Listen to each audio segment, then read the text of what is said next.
Todd, what are we looking at right now? Computer buttons and blinky lights.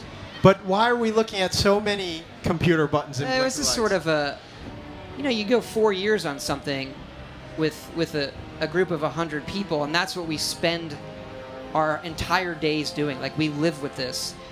And there isn't a single part of the game that we haven't debated and gone over, and how can we make it better, and what's right, and how can we put more and more and more and more into it. And just those pictures of those computer panels, they represent that for me pretty well. So you talk about building these worlds and building them from the ground up and trying to capture all those details. Now you're making a game that's coming out to the PS4, the Xbox One, and the latest PCs. What does having that extra horsepower working on current-gen consoles allow you to do, especially in terms of details, that you weren't able to do before? Most games today have really good graphics. Mm-hmm. That's pretty standard, but memory is important to us, how much memory it has. Is we can make a world that has more, not just more details, but more dynamic details that we can keep track of, or we can stream in and load quicker, and all of that suspends your disbelief that this is a real world. So then when something crazy happens, a Deathclaw comes busting through, it's that much more real. It just allows you to really be part of that world, right? Yeah, or you stumble into an old, we like to do a lot of environmental storytelling, so you stumble into a bedroom where maybe somebody lived. It's just like a little beats of your own private thinking in those moments. Todd, another thing you talked about is building the game on an upgraded version of the Creation Engine. You mentioned full physical base rendering and dynamic volumetric lighting.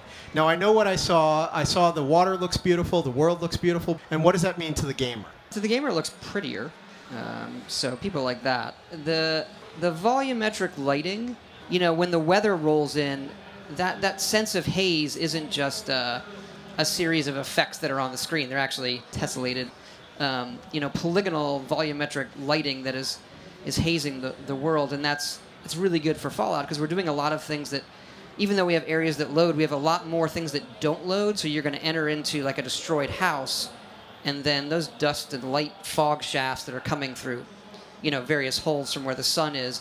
It just creates an atmosphere that we haven't been able to do before. I mean, speaking of living in this world, one of the first things that I noticed that I think a lot of people noticed was how much more vivid the colors are, especially the blues of the sky.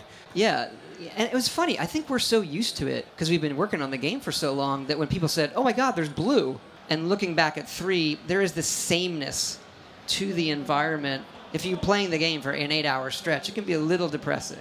So our view was the world's already destroyed. You're going to get a lot of grays and browns and dust.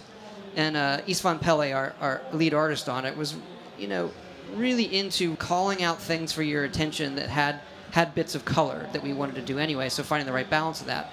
The other thing that people need to know, and we kind of hint at it in the trailer and the other footage, is that there is different weather. We actually have a part of the world we call the Glowing Sea, which is where the bomb falls. That looks more like your classic Fallout 3 wasteland, but even more so. And then we have a new weather system for this one so that the storms from the Glowing Sea, these radiation storms, can flare up and then blow through the world. And when the lightning goes off, you get radiated. But that creates a very post-apocalyptic look. And so having that change while you're playing the game is really important to us.